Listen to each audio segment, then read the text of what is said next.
Ladies and gentlemen, welcome back to another episode of Devil's Den. And we are back for another night of hockey. New Jersey defeats the Montreal Canadiens 5-2 in by far their best game so far this year. Absolutely fantastic all around. Vanacek was great. Defense was good. Forwards were fantastic. So, before we hop into today's video, really quickly, we are currently sitting at 40 subscribers. We're trying to get to 80 by the time the season's over. So if you're watching this, please hit the sub button. It's completely free. Hit the notification bell. Make sure to like the video. It helps spread and it helps reach more people. Thank you very much in advance. So let's talk about tonight's game. New Jersey versus the Montreal Canadiens. So going into this game, I was really excited because one of the teams I've had my eyes on for the last year or so has been Montreal. It's been Montreal, it's been Ottawa, it's been Buffalo, and it's been Detroit. Four teams who I kind of wanted to see as really big up-and-comers into the league. And I'm not going to lie, I was not disappointed tonight whatsoever. I thought, before we get into New Jersey, I thought Montreal, besides the first, I'd say, 10 minutes of the third period, played really, really well. They adapted really, really well to New Jersey's game, as well as Primo, Montreal's goaltender, played fantastically. If you go back and you look at all of the goals that were scored on him, I don't know if you can blame him for any of those. And the number of times he straight up robbed us, seeing shades of Martin Brodeur. Yeah, I thought Montreal played actually quite well tonight. But New Jersey was just that much better, okay? New Jersey, again, wins 5-2. So now this team is 3-1-1. 3 wins, 1 loss in overtime. And we are back up to 7 points. So let's get into this. First of all, Jack Hughes, again, proving once again that he is probably the top 3 centers in the league, okay? This guy got 4 assists, count them, 1, 2, 3, 4 assists tonight. He now has, what is it now, 17 points in 5 games?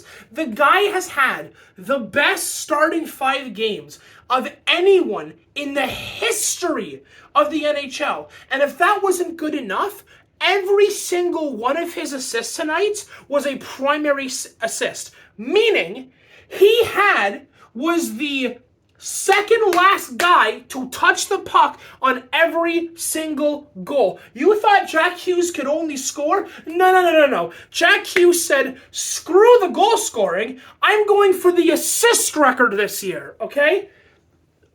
He is I'm stuttering over my words. He has become this complete player, and it's been so good, okay? We got all of the scoring from him last year, okay? Scoring, 42 goals this year? This year, this kid's gonna have like 80 assists. I swear to God, he's gonna have like 120 points. He's gonna he's gonna have like 110 points. He's gonna get like 30 to 40 goals and like 80 assists or some garbage like that. He's been so good, and if he continues to be as good as he has been for the rest of the season, this kid's gonna be unstoppable. He's almost at 20 points, and we're 5 games in. 20? Wait, hold on. Hold on. Yes, 20 points in 5 games. I know that it's 17, I'm rounding up, but this guy, next game, he could have 20 points. Okay? If he only scores, he could get to 20 points in by the time of next game. This kid is so good. And I know it's overstated how good Hughes is, but saying he's so good is such an understatement, okay?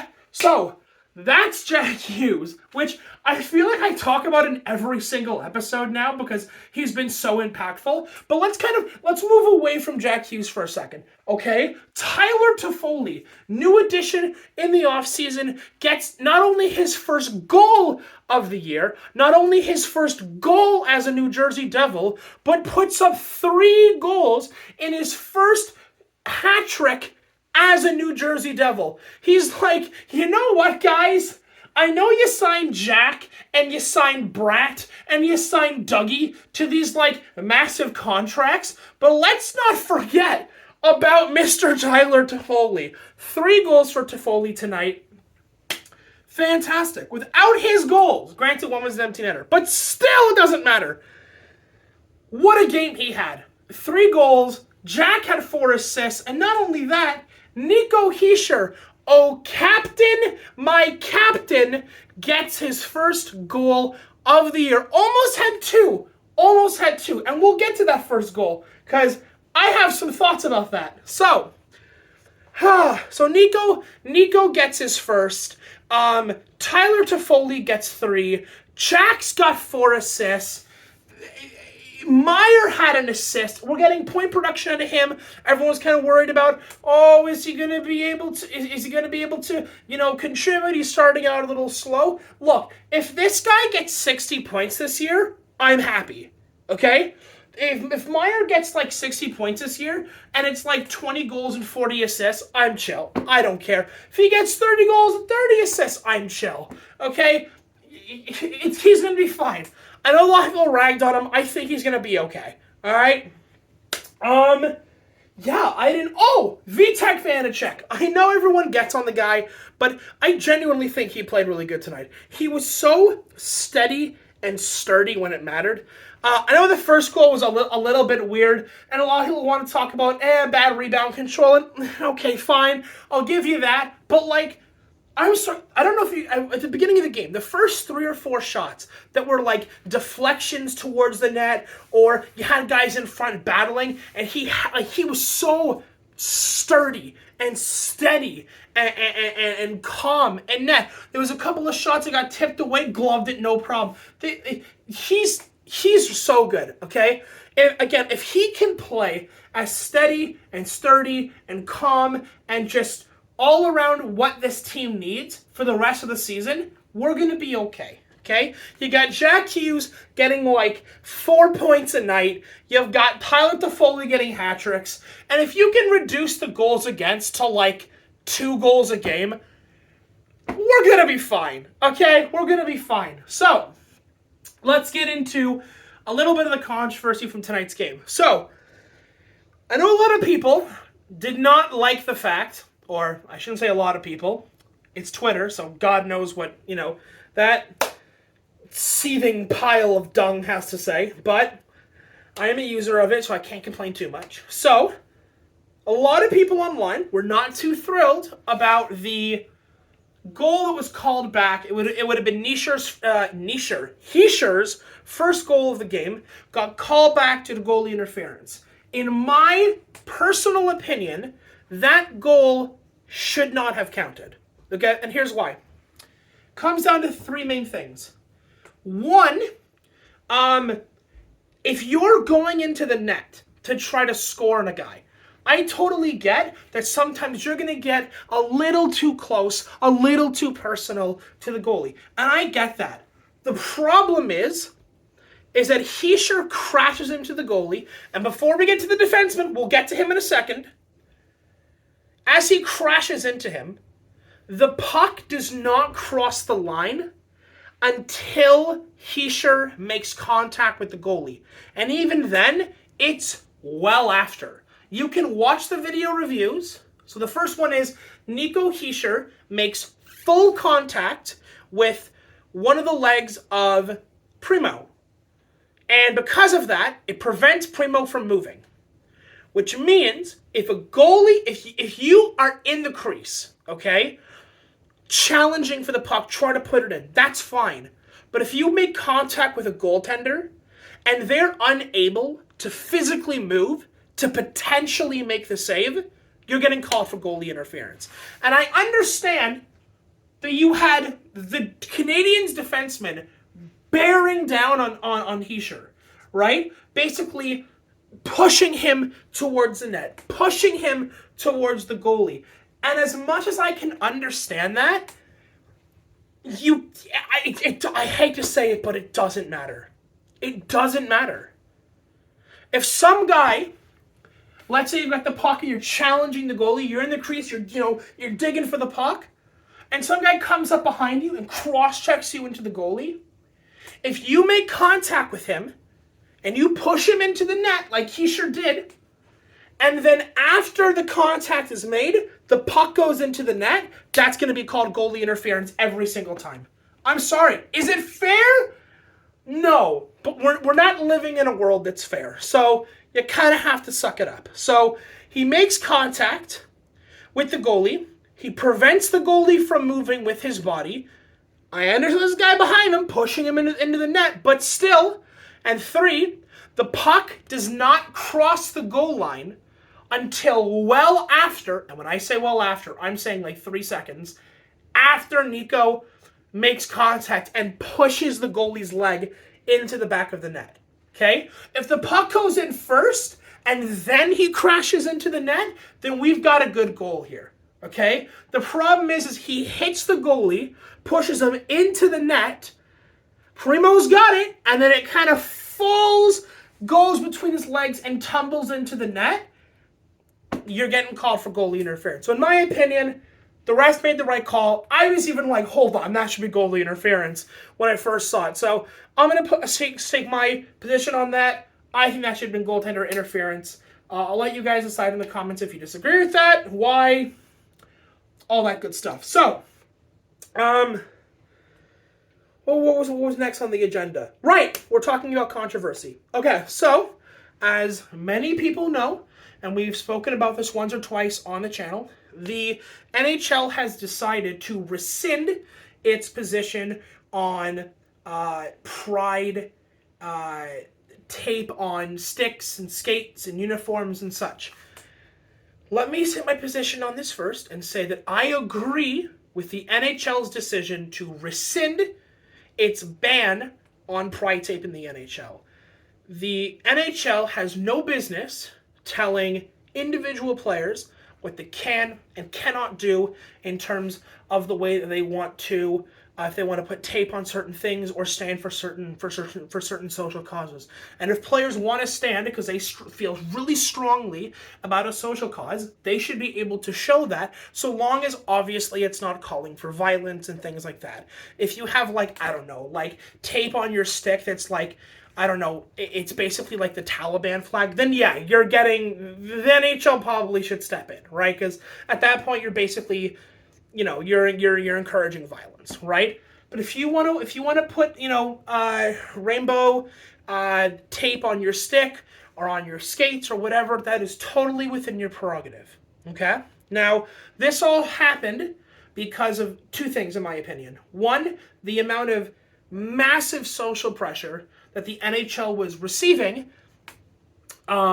because of its decision to ban not only pride flags, but also certain social cause events at games, right? Then you have Travis Dermott from the Arizona Coyotes deciding he's going to basically saying, screw you, I'm going to do what I want because I should be free to express myself in the NHL. And he did. And the NHL was like, well, guess we are not actually going to, follow through on our threat, so we'll just rescind it, which is fine, and I agree with that. My only problem, I already know, I can hear some folks in my head right now. The only problem I have is not with the decision, is not with Dermott putting, pride tape on his stuff. I have absolutely no problem with this. I have reiterated this 100,000 times. My only problem is that there's a lot of people applauding Dermott for his courage and bravery to stand by his convictions and buck the system, basically. And a lot of people are applauding and saying this is great. But when the shoe was on the other foot, and you had other players in the league, whether you agree or disagree with them, when they stood by their convictions and their principles and their beliefs, they were harassed, they were bullied, there were death threats. You had people calling for them to be thrown out of the league because on the other end of the spectrum, they didn't want to participate in this stuff. And they felt forced or compelled socially to wear this stuff. The rule should have been from the beginning. The NHL has no position on this. Do as you'd like. If you want to participate, great. Good on you. Go for it. We're not going to stand in your way. On the other end, if you don't want to participate, go for it. Totally your decision, so long as you're not obviously calling for violence, attacking people, harassing people, and so on and so forth. I feel like this should just be the default position. But it feels like in such a divided world right now, there is an inability for people to sort of come together and try to understand the other side. And it sucks. It really sucks. So, whether you agree with the league's decision to, unban or ban things, whether you have an issue with individual players, whether it's Dermott, whether it's Provorov, whether it's Reimer, people should be free to believe what they want and act in accordance with their personal beliefs and their personal principles. And deny someone that is wrong on both sides. And I just wish we could see that. So, that's all I'm going to say on that. Hopefully this will be my last time speaking about this, because I hate every time I turn on, going through the news for the NHL or going through, Twitter for New Jersey stuff. It's always there, and I really wish it wasn't. And when I say wish it was there, I mean the constant fighting. I genuinely hate it. So, yeah, hopefully this will be my last time talking about this. But yeah, on a happier note, on a more yay note, Devils are playing, what is it, like 3-4 times this week? So we play tonight, we play Friday. I feel like we play one more night. Is it Sunday? Tonight, Friday. I feel like we play one more night. We play tomorrow. I think we play tomorrow night, right? Tomorrow night? Doesn't matter. You guys are going to be getting videos, hopefully, for all the rest of the week's games. There's going to be a Friday night. I know for a fact I'm not going to be able to make the video for Friday night. I'm going to try to make it Saturday morning. So there's always that. But yeah, I think I said everything I wanted to say. Have a good rest of your night, guys, and I will talk to you guys in the next one. Adios.